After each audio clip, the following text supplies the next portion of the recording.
All right, welcome back. Our next speaker is Professor Louisa Ha, and she'll be talking about what kind of ads should be blocked. Um, Louisa Ha is a professor in the School of Media and Communication at Bowling Green State University in the US. She's also the former editor of Journalism and Mass Communication Quarterly, the flagship journal of the Association of Education and Journalism and Mass Communication. She is the founder and chair of the Emergent Media Research Cluster in the School of Media and Communication. Her research interests include media management, online videos and webcasting, new media business proposals, social and media use, international conflicts and comparative communication, online and international advertising, and audience research.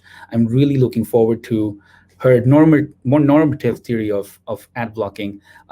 So take it away, Professor Ha. Thank you very much. Can you see me? Yeah.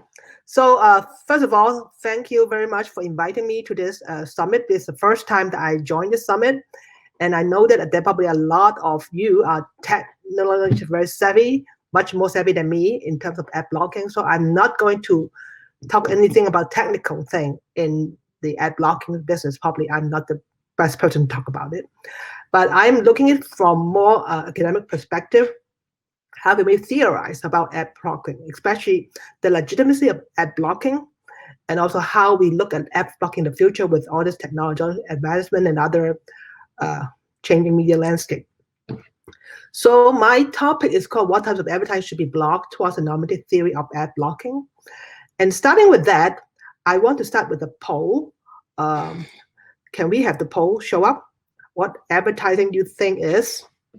All right, probably 15, 30 seconds, probably we can close the poll and then see which is the most common complaint of advertising.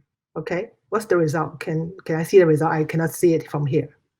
Michelle, can you show the poll result? 43% annoying. So annoying seems to be the most common complaint about advertising. All right, so seems to be a very common complaint, and I definitely share with you this sentiment about this annoying thing from advertising. However, apart from being annoyed, I think that we need to do a little more digging into why we feel this annoying and so on. So probably one is annoying, maybe it's also because it's disrupting our use of the media content. Like when we want to watch the program, it could block my usage of the content. So it is disruptive for me.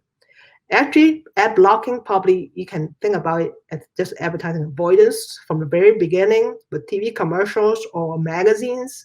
It's all these ads and just, well, we wish they were not there so we can just enjoy our content, right?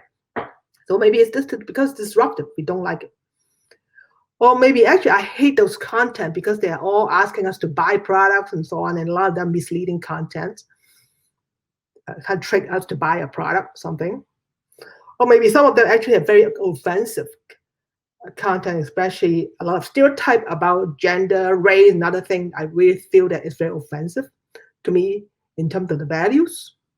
Maybe simply it's irrelevant. All these products that I show, I'm not interested in buying, right? These are very, very common types of complaints about advertising. And that's why justify why, oh, we should block the advertisement, right?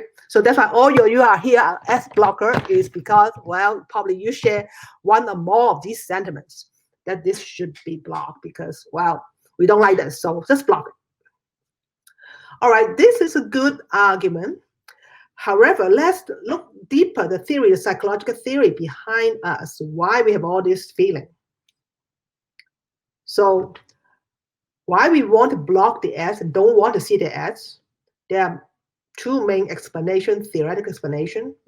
One is advertising clutter. Advertising is seen as something that is a difficult environment for us to process and consume media content. And also advertising avoidance theory. It's explaining why people try to avoid advertising. So from an academic point of view, I can talk about a little bit about my own theory and also other people's theory on this. In 1996, my dissertation, doctoral dissertation, I tried to study the advertising clutter. The more I study about it, it's more complicated than I thought. Because first of all, advertising clutter consists of three dimensions. One is quantity, which is very easy to understand how many ads. We have a lot of ads. We don't like ads, okay? Too many. The other is actually not just too many, but although they are very similar, especially in content, maybe it's the same product over again and repetitive and so on. And another important dimension is intrusiveness, which means that it is kind of disruptive to our process consumption, and we feel that it should not be there. It just come in unexpectedly or unwelcomely.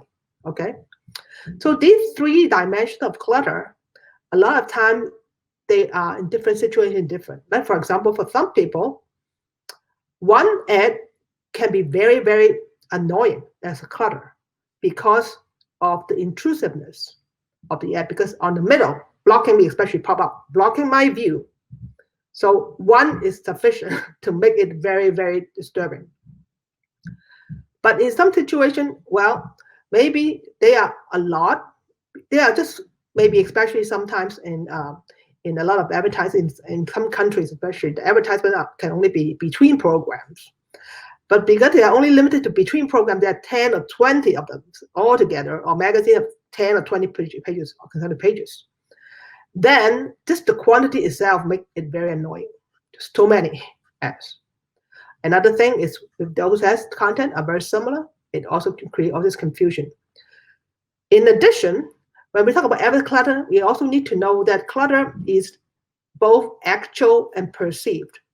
Because when people study advertising clutter behavior, we found that people have a lot of differences in terms of what they feel it is cluttered or annoying. Different people have different level of acceptance. Some is very high, some is very low. So the actual clutter may not be a decisive factor. How people perceive the clutter is more important in determining their behavior, whether they will avoid the ad or not. Because we may put a lot of ad, but if the person didn't mind, maybe it doesn't matter. They won't avoid the ad and just continue. So this is very important to understand that advertising clutter or advertising why is undesirable. A lot of times is because of these three dimensions. Sometimes you can have one dimension very high and one dimension but very low on the other dimension. But if all three dimensions is high, for definitely supposedly you should be very, very annoyed and try to avoid the ad as much as possible. So in terms of advertising avoidance theory, there are four major different types of theory explaining that. One is based on mainly the quantity, and similarity is the information overload. Because people have limited time to limited capacity to process information, so when there's so much advertising messages impounded upon us, then what we try to do is, I don't want to read it, just avoid it, skip it, right? That's the normal defensive mechanism to do. So information overload is the burden to process the advertisement that make people try to avoid advertisement. The second type is confusion. Mainly is based on the content messages. If they are all very confusing, similar, or similar appeals, everyone saying selling something or whatever, we would just be not willing to process those very confusing information to distinguish which is which. The third type of avoidance is psychological reactance. Human beings, especially psychology theory like Bram, had talked about that people like to be respected as an individual with their autonomy, that they can make decisions for themselves. They don't want others to impose anything upon them. Advertisement is one of those that kind of violate the freedom of consumption for the user. The autonomy of users are violated because supposedly they can read the magazine leisurely, but because of all these ads, then I have to spend the time to, first of all, skip it and to get to the page that I want to read. And it also because I have to take that burden to go through those processes of skipping them, I feel my right was being violated. I bought the magazine, I got the magazine, I want to do what I want. I don't need advertisers to determine what I want to watch. So these kind of psychological reactions as a concept becomes a very important aspect of advertisement avoidance, because we don't like to be violated of our own right. We feel that we are entitled to enjoy the media content as I want. The fourth major explanation for the advertising avoidance is goal impediment. Because especially most of us, when we try to consume certain content, we have a goal. Either we try to find a solution or find some information or learn something, whatever. So we have a goal when we consume media content.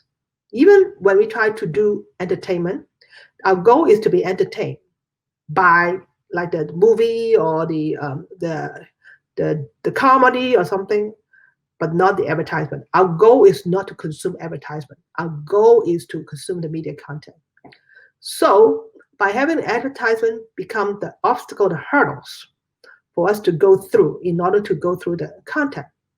So these goal impediment function of advertisement or goal impediment situation of advertisement make us don't like advertisement because it is impeding our goal of consuming the media content. So these four theories all in different ways explain why we don't like advertisement.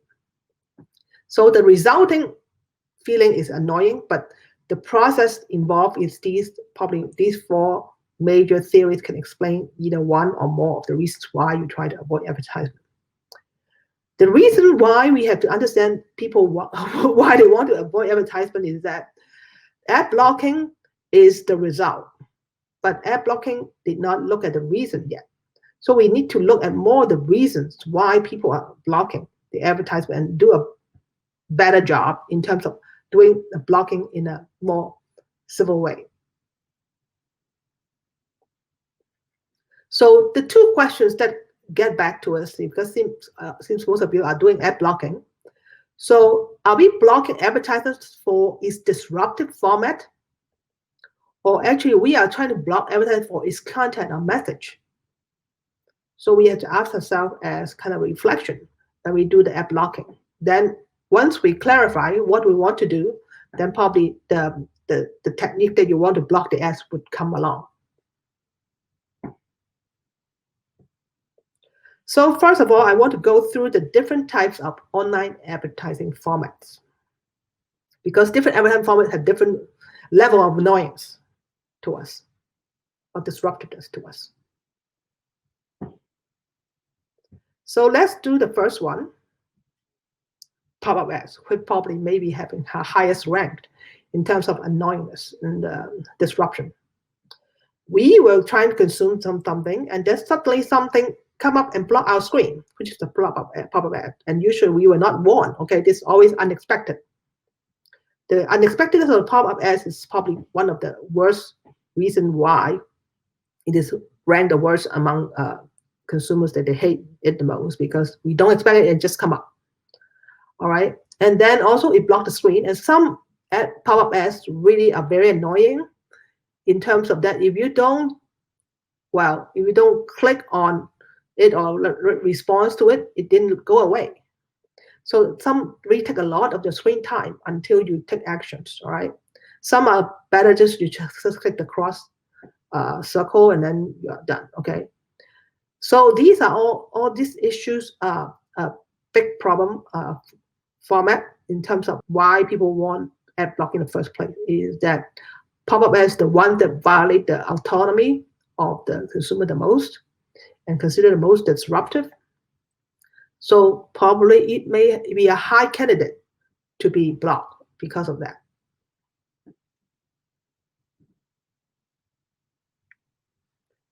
How about native ads? Now, native ads may be a little bit different. Think about this native ad from Twitter, and Twitter from Amazon. So basically, this ad is showing that you would have the article link is here. You can click on the link, and it's an article about small business and everything. And here's some pictures and videos that you do some videos that show how they are on track to invest for the growth of our selling partners, how Amazon's doing things, okay? So the only thing that determines that it's an ad is because it's a promoted, it's at the label of being a promoted tweet. It's one type of advertisement. If it doesn't have the promoted, then it's almost like editorial content, but of course it's commercial persuasive intent, but it's almost like any other editorial content. So would people be very opposed to it? Maybe not. It's just an article I don't read. I don't like to read. So how intrusive is it? Probably maybe not bad. Maybe actually you may be interested in learning about small business too. So it may have some usefulness to you. So this one will be, well, probably we have to talk about later in terms of the principles of what kind of ads should be blocked. Maybe native ads may or may not should be blocked.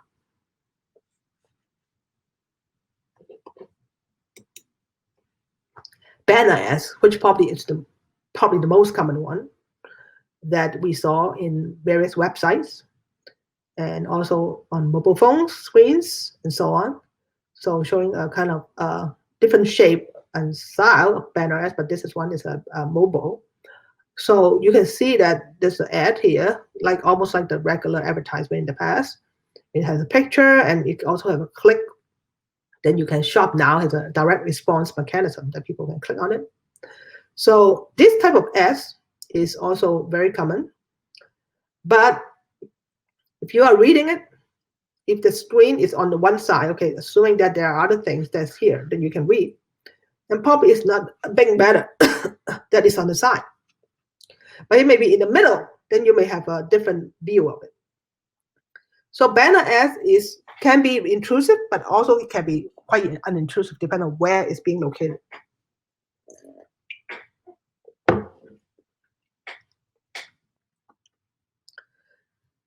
Another type of ads are search advertisement. This is actually even more problematic area because search advertisement means that while you are trying to search something with, like, for example, popsicle maker is what you want to try to find.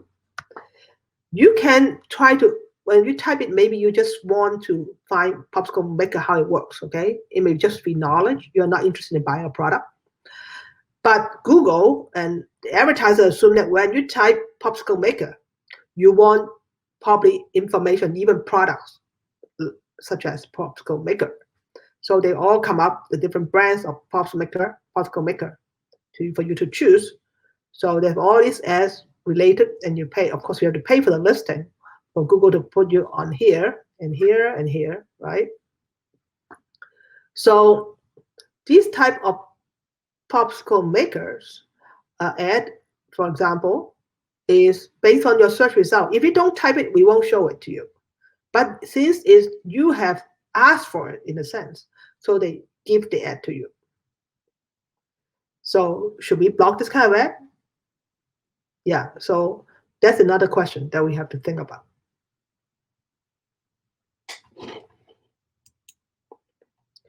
Of course, another important part of this advertising ecosystem is video advertising, like YouTube. Because YouTube have many different ways of showing ads. Right now, there are many forms, but one of their probably signature type is the pre-roll true view ad, which means that you can skip the ads up after 3 or 5 seconds. So if you don't like it, you can skip 5 seconds, but at least the first 5 seconds is required. You have to kind of expose to it for 5 seconds, determine whether you like it or not, or find it annoying or not before you decide. So they give you kind of a choice that after 5 seconds, you are free. You can choose continue or not to continue.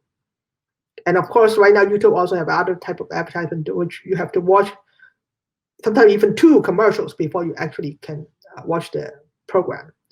Also, some of the longer videos also have mid-roll advertisement, just like TV commercials during the commercial break.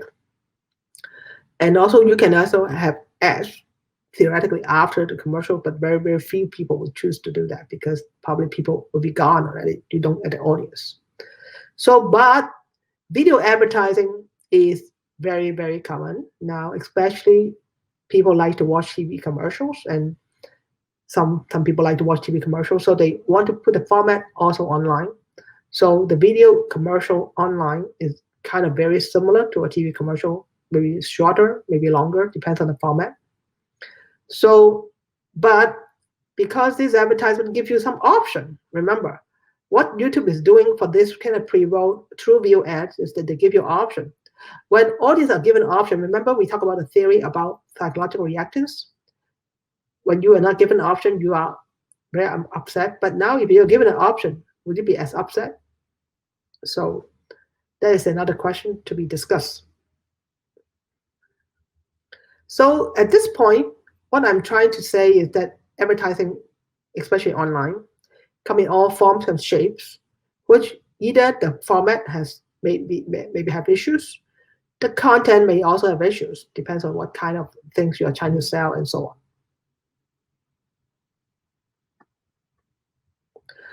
One other type of new forms of advertisement is called retargeting ads, which basically is based on your view history.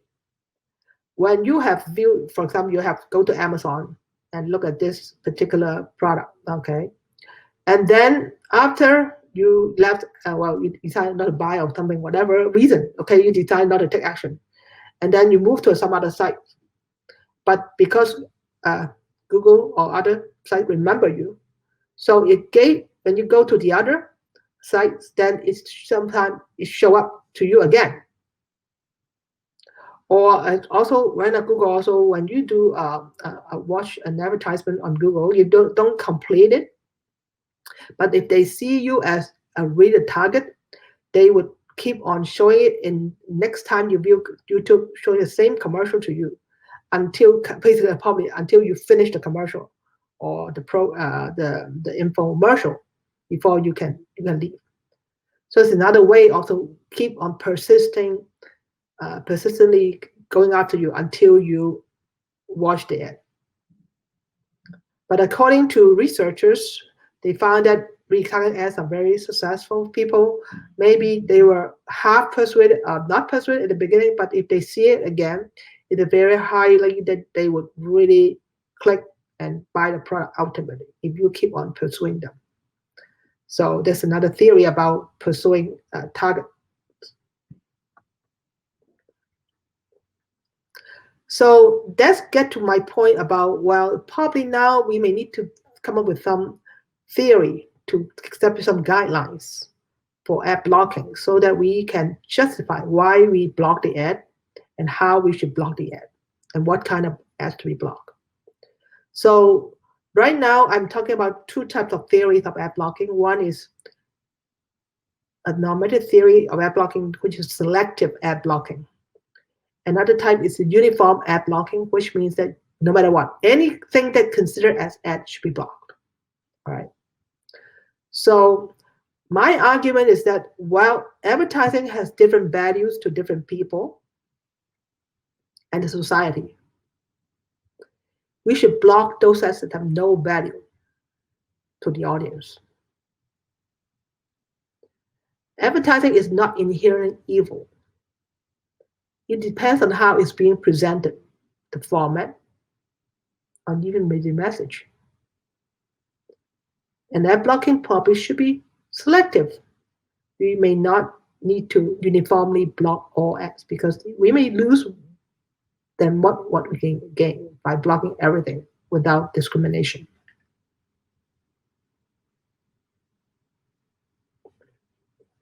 So let's talk about the values of advertising. It's like almost advertising 101. The first values of advertising is as a product information and event announcement. The second value of advertising is the entertainment that it can provide to us. The third value of advertising is that it can increase market competition. The fourth value of advertising is diffusion of innovation. It helps to diffuse innovation. So let's talk about how advertising is useful information for us. For search ads, for example, you really, especially if you really want to buy certain product, you use the search function to find different products. actually it is very useful. You really want to get the ads. You really want to get the product information. So the ads is just a way of presenting the product to you. So another thing is sometimes we would find that we learn things not just only by purposive learning. A lot of times incidental learning occurs when we stumble upon something interesting that create our awareness and of the brand and product availability and features. For example, I never thought about, well, we can have a popsicle maker, all right? I didn't know that this kind of thing exists. But after I got the ad, oh, there's something that called popsicle maker I can make myself. Then I create the awareness of this kind of product that I may have the need and solve my problem. So it may be considered useful for me. So by having this information as advertisement that is delivered to me, then I learn upon it, even though I did not purposely seek out for it, but because I encountered it, so I learned something from it. The third type of information that we probably would like to get from advertisement is any sale and discount announcement. For example, there's an anniversary sale event, 30%, 40% discount, or early bird discount, whatever, some other kind of things that we may want to see the advertisers to sell to us. So we want to get the information. So it's important that we allow this kind of information to be delivered, especially if something of our interest, we want to buy the product. Now it's a 40% sale. Of course, we want to buy it now. And also sometimes advertisement also is in the form of highlight product sample or excerpt. For example, movie trailers. For all movies, if they are not allowed to show the movie trailers, it's probably very hard for them to get people's interest in watching the movie, because the movie trailer is the highlight of the movie. The most attractive part of the movie would be put in the movie trailer. So they need that kind of highlight information, kind of like a product sample for people to consume, and they can utilize it. TV program, also the station promo is doing the same thing. They have excerpt of the program episode and then attract people to watch it. And finally, also advertisement, a lot of times is a demonstration of the product. Sometimes it's by a user, sometimes by an expert, but they show how the product can be used or help solve your problem or whatever. So this kind of demonstration is very important because a lot of people don't know how to use the product without someone showing them. And so advertisement can do that job if they are providing this kind of information. Okay, advertising and entertainment. Well, advertisers, in order to attract all this attention and also enhance the memory of the brand, advertisers need to create entertainment value for the ads so that people would be willing to watch it and also over and over again. So there are some creative elements in particular is for entertainment value to occur. One is the music or the jingle that they created for the product. So a lot of times we probably may remember quite easily one or two songs on top of our head that's based on advertisement, which are repeatedly shown to us, and we like the tune and it sounds good and so on. So by doing that, we remember the brand. The drama that was shown in the commercial, maybe something like a couple arguing or something, and we remember that, and that is a drama. A lot of people like to watch this kind of drama that happen and feel entertained and feel very happy watching this. Humor or comedy is another area that is very common. And also typically advertisers also would try to use attractive models and characters in the advertisement, so make it very appealing as an entertainment content to the consumer. And finally, also some advertisers use some mystery suspense, like wait for 30 seconds and then for 15 seconds you get something. So you get the answer. This kind of thing also people like to be engaged in this kind of process as well. So if an advertisement is a well-executed entertainment, then maybe people want to watch it. Actually, they desire to watch it.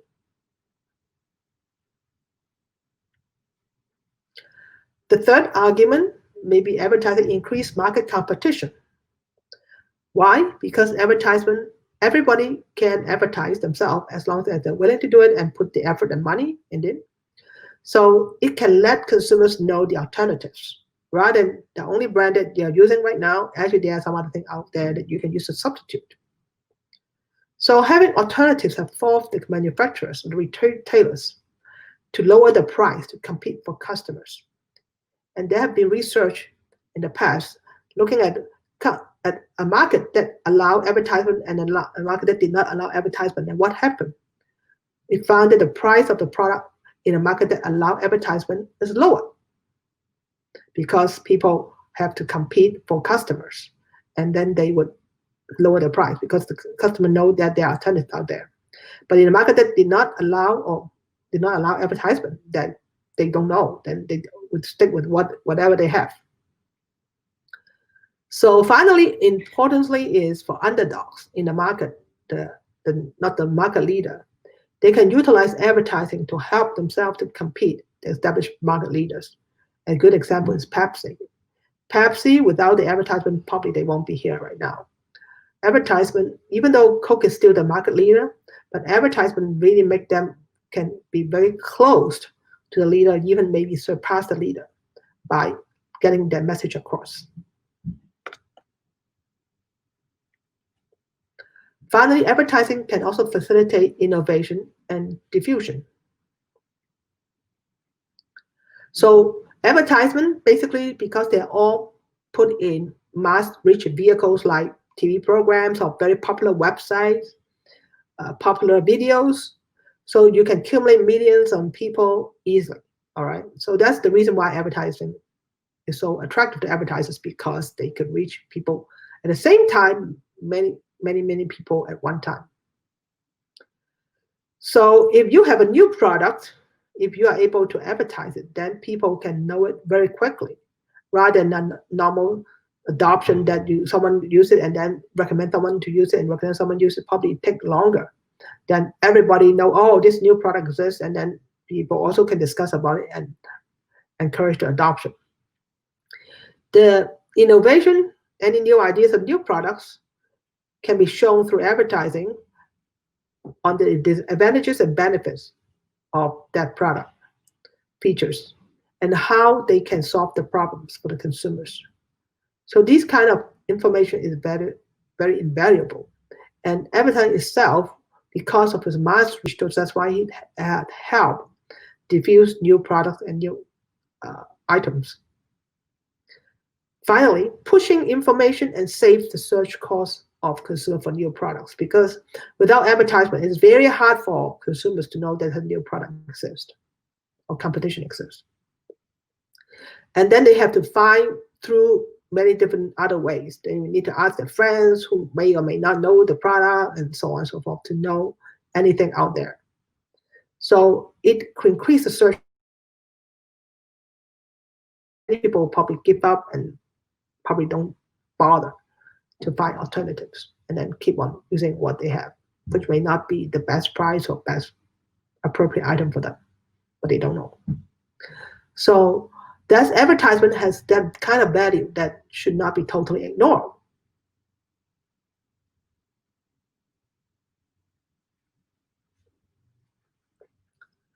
So also overall, how does ad blocking adversely affect the media and advertising industry?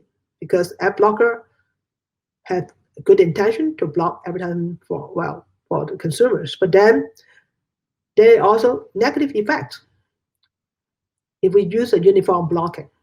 Because by just blocking all ads, then website cannot get the advertising revenue from advertisers, which they were paid by views or clicks. Now, advertisers typically they would look at the view figures, especially now for digital ads. They could really actually measure who watched the ads and who did not watch the ads by the second, and also the clicks. So then by blocking the ads, that means that they're going to get advertising revenue, because nobody would advertise on it if advertisers know that no one is watching it, or very few people are watching it. Instead of 100%, they expect probably only 5% are actually watching it, so they won't pay the full price. Also, then what happened? When websites cannot rely on advertising as revenue, then they need to charge users, because they have to have the operation costs, right? They make things, they need a cost of doing it. So by losing advertising revenue, then what can they do is to increase the cost of media consumption, charging a higher fee, subscription fee, whatever fee that they have. Well, for rich people, it doesn't matter. They could easily pay $10, $20, $30, $50 to consume certain website or online newspaper or video channel, something like that. But it would be a hard hit for poor people who don't have that kind of money to spend on multiple type of media sites.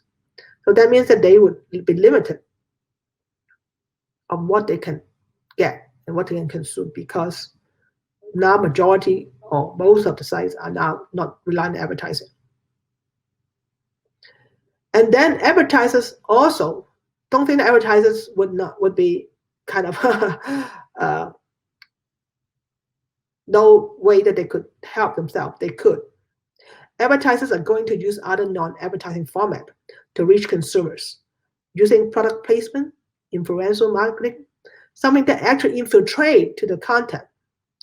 And actually it could threaten the editorial integrity of the programs. Originally they don't need those extra placement, but now because they don't have any other source of revenue, if they don't charge consumer, then the only way that they can do is accept the product placement and other things.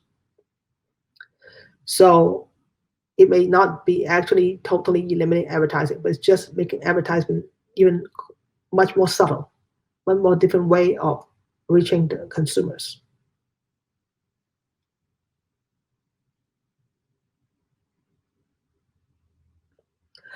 Of course, Adblocker, I saw that they have created acceptable ads committee, which now is becoming independent, and they set criteria of acceptable ads, which is a great move. By looking at ads discriminatory instead of just one way of looking at ads. So there are 3 rules according to what I learned about acceptable ads criteria. First of all, if the ads has no disruption, they are putting on the side, which is a format issue or location issue, then they won't be blocked. Another is the content. If the ad is clearly labeled as an ad, then it also can choose not to be blocked if it is whitelisted. Like those promoted tweets or something that I just talked about. Third is the size. If the size is no more than 50% above the fold here, or no more than 25% below the fold, then it also would not be blocked. So this is a good compromise, right? And trying to look at those 3 items. But is that sufficient, especially when we go back to the theory of ad blocking in terms of normative theory, the advertising value, and so on and so forth? Does it cover everything? And I would say that it did cover a little bit, but not all. So I would have a little bit of my own suggestion. So first of all, I think that we need to consider the philosophical question is whether ad blockers and advertisers are foes or friends. I think this is very important because it not only means the survival of the ad blocker industry in the long run and how it would be the relationship between the two in the future down the road, because the more misunderstanding or conflict occur, the probably more disadvantage for the ad blocker industry as well as the advertising industry. So we need to clarify that. So I would suggest some new norms for ad blockers to consider. Ad blockers maybe should position themselves as smart advertising filters or sensors. Ad blockers probably should be viewed as a consumer right advocates. Ad blockers should be considered as advertising value assessors in a sense. And ad blockers help create a better advertising environment and encourage good practice for advertisers. Probably these are some norms that we probably should promote so that we can consider advertising blocker actually is not a foe, but a friend of advertisers, in a sense, a special friend of advertisers. So how to develop the smart ad blockers? I have some suggestion. Of course, I'm not a tech person, so I would not be able to talk about how technically it can be possible right away. Maybe it takes time to develop those technology. First of all, is to block and target at offensive, annoying, and misleading ad content. Of course, we need to define what is offensive, what is annoying, what's misleading. So we can come up with some criteria that work with your countries. Like, for example, in the US would be that Federal Trade Commissions. They have some standards for what's misleading and so on and so forth. We can use those. And the other countries probably have their own rules, so focus on those, because I think that internationally, think about ad blocker as an international business. Sometimes there's all different rules in different countries, so we have to maybe do adaptation adjustment. And then we probably have to block and target at interrupting and irritating ad format. So also we need to look at all these formats that we talk about, and actually there are more, and kind of rank them and evaluate the interruptiveness or disruptiveness of those formats and how much is irritating and how it should not be allowed to be displayed in that format. The ad is fine, but the way it is being displayed is not fine. And how to clean up the advertisement? By weeding out advertising that delivers no value to consumers. We talk about the 4 values. If they develop no values to consumers, then we have a right to block them because, well, they don't deliver value. Then they are actually nuisance, something that we don't want to see. And actually, by doing that, we will encourage advertisers to deliver value to consumers. When advertisers create advertising that deliver value to consumers, we encourage them, we support them. But if they don't, we'll block them. And also for advertisers, they should also like it, because for good advertisers, they want to have high effectiveness of the advertising. By weeding out those unwanted or bad advertisement, then you can increase the effectiveness of the good advertising that deliver value to consumers.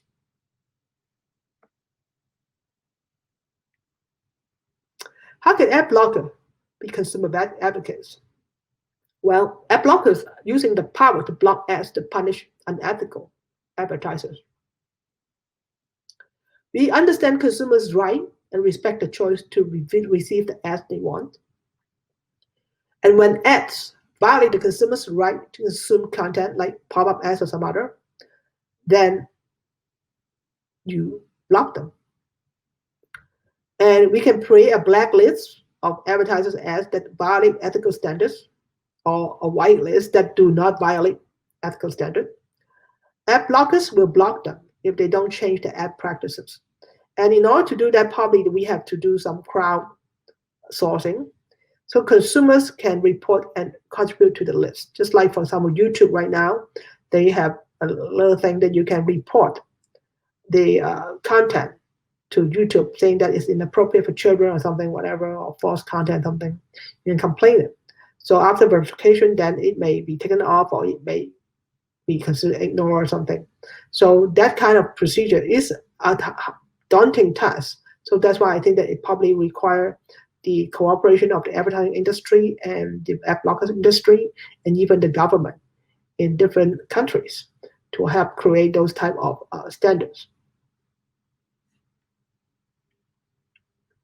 And how can ad blockers be advertising value assessors? When advertising content score high in value in one of the 4 or all 4, information, entertainment, market, competition, innovation, they should not be blocked. But if an advertising format has the following annoying attributes: disruptive, repetitive, intrusive, they should be blocked in ad blocker ads.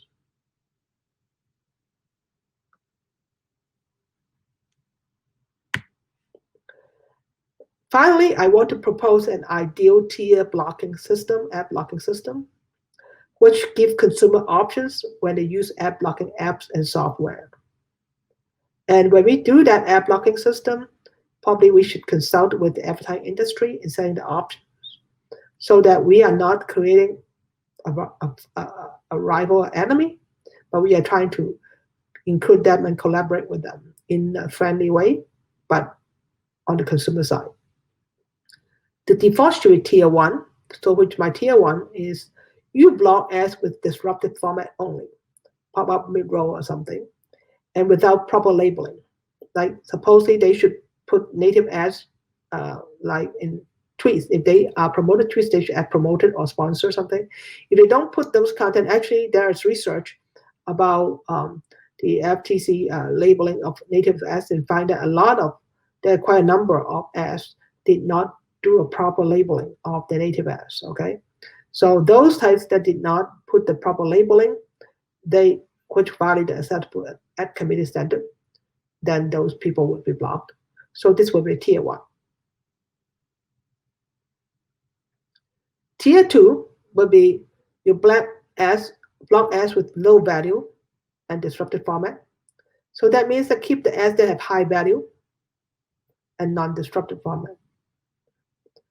And finally, at the higher level is block all ads, no matter what format and what content. When consumers choose that highest ultimate option, they opt out of receiving any advertisement that have any value to them. They just don't want ads, no matter what. I don't like ads. Well, we probably will see that this may not be the majority. If people have different options, probably tier 3 may not be the highest one. And also they probably should be warned about this option. If they choose this option, it may lead to a higher price in the future they would get in consuming the content. Instead of getting for free, they may need to be charged. Actually, right now already there is ad-free option like YouTube Premium.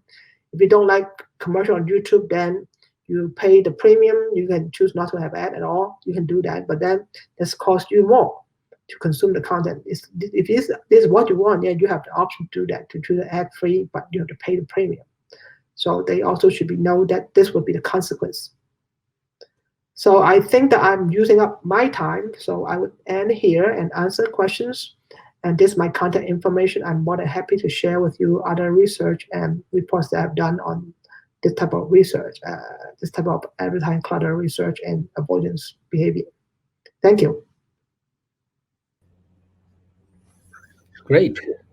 Thanks so much, Professor Ha, for your long talk and really in-depth explanation of your normative theory of ad blocking. We have a lot of questions. I don't think we'll have enough time, but let's try.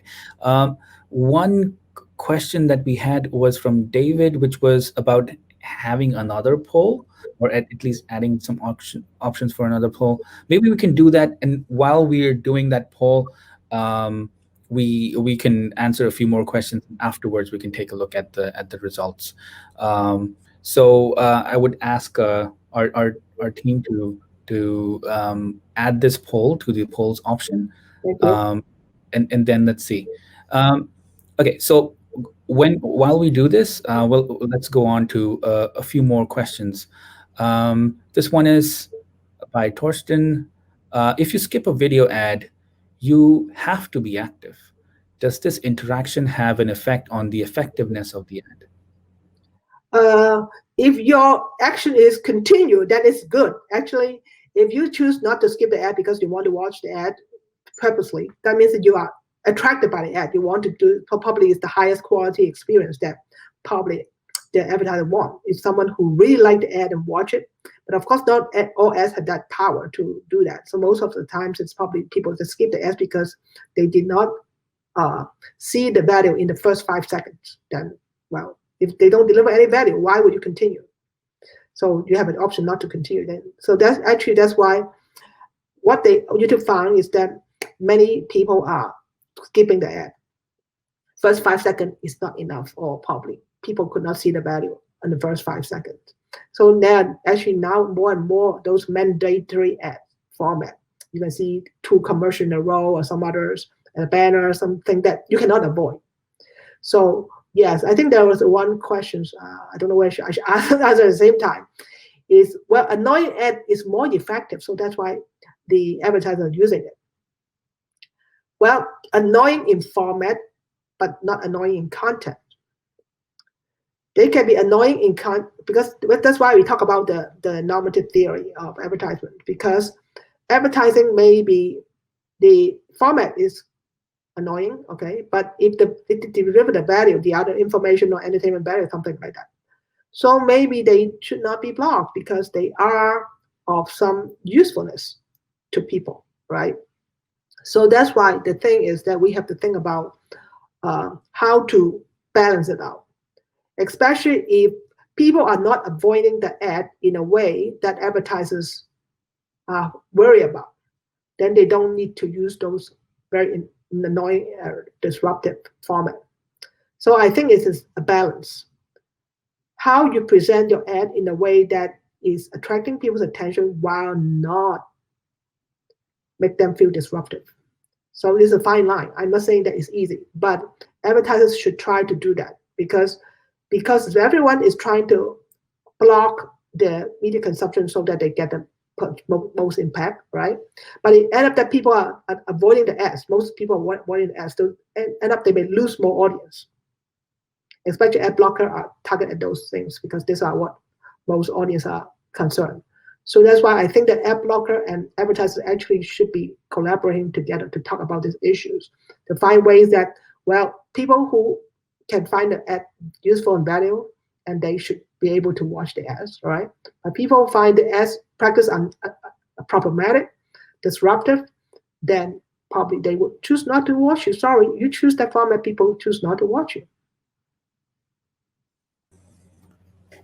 Yes. Yeah, that makes a lot of sense.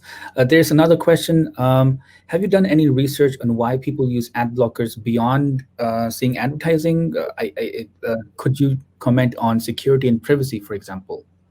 Well, one of the things is that, yes, actually, I didn't talk about ad blocker. There's another function of ad blocker is you block the cookies and other things. Okay, I did not talk about that because usually those things are behind the scene. Consumer did not know actually what they have been tracked. They just know that, well, they maybe have cookie covered it. I think that this is something that I think that is consumer education and also consumer. I don't think I haven't done the research, but it would be an interesting research topic that probably I may do in the future role, and actually how much they know about ad blocker. Because ad blocker, many people thought that ad blocker is blocking all the ad. That's it. But when you look at Adblocker Plus, they have a lot of different levels. It's not just one way. Okay. So first of all, the ad blocker stereotype is to block all ads probably also should be a myth that should be dismantled to other people. That ad blocker is much more sophisticated than before. It's not blocking all ads, but certain type of ads. For like Adblocker Plus. Plus also people may also worry. Actually, I did not install an ad blocker software. I worry about ad blocker software. They know too much about me. They know my behavior. I can worry about they track my behavior too. Because they track my behavior of because what ads I encounter, right? What website I use. So they can also collect data. So how can people trust? Well, why I trust an ad blocker and not trust the Amazon or the YouTube or something? So overall, when we do all this work, there is some data collection involved and the privacy involved. So the main thing is how we use the data, whether we are transparent in terms of what data we collected and how we use the data is very important. And I definitely would encourage all the ad blockers, developers, if you are creating any kind of ad blockers, either you charge people or not charging people, tell your consumer what data you collected and how you would use the data. Especially because giving data to one person, one developer over the other or other website to a consumer may be the same thing, okay, or maybe it's different. But we need to educate them. Just like I think that right now, as I did as an editor, right now we have a winter issue is about actually the privacy policy of the top 15 online and top 50 newspaper in the US. And we found that a lot of those kind of policy being listed, the user policy being listed by those newspapers are very unclear. And actually not just only kind of clear, but actually many of them actually create the terms is so disadvantage to user that basically you give up the right to not only to the newspaper your data, but anything the newspaper want to send to, including the agent, the clients or something, they have to give up all the rights, basically. But because the document is so long, so complicated, most people don't read it. and don't understand it. So, but they just want to go consume the website. Don't worry about it. Just sign. Yes, I agree. And personally, I think that right now there should be a law about all this policy thing, especially on privacy and users' right. They should have a condensed version, no more than 500 words in bullet point. What are the rights that you are giving up before you sign it? Because right now people are taking advantage of I can have as long as complicated as I want the policy. When I annoy people and when I make it so complex, people don't understand it, then people will sign because they have to use the content. Because as I said, the go impediment is an issue because we just want to consume the content, don't want to go through all this hassle. So all this hassle actually become a track that people, major newspaper or media companies are using to keep themselves protected. Then you cannot sue them because, well, you agree to this. But then it is not right to the consumer because they actually don't understand it. Yeah. And yeah, I think the whole data collection thing is a whole big topic that is really complicated. One thing that I think kind of increases user trust in most ad blockers, especially on desktop, I think is the fact that most major ad blockers are kind of like they are open source. People can take a look at the source. They can even contribute towards it. You can raise issues. And as well as the whole filterless community is all open and it's driven by volunteers and overall I think that plays a big part in adding that user trust to the whole equation. I think that's really important. That needs to continue as well. We don't have enough time for all of the other questions right now, so what we're going to do is transfer all of the unanswered questions to Slack, and hopefully, Professor Ha, you can do Sure. your to answer some of those over there as well. So thank you so much, Professor Ha, for your insight, and we'll come back in 2 minutes for with our next talk. Okay, thank you.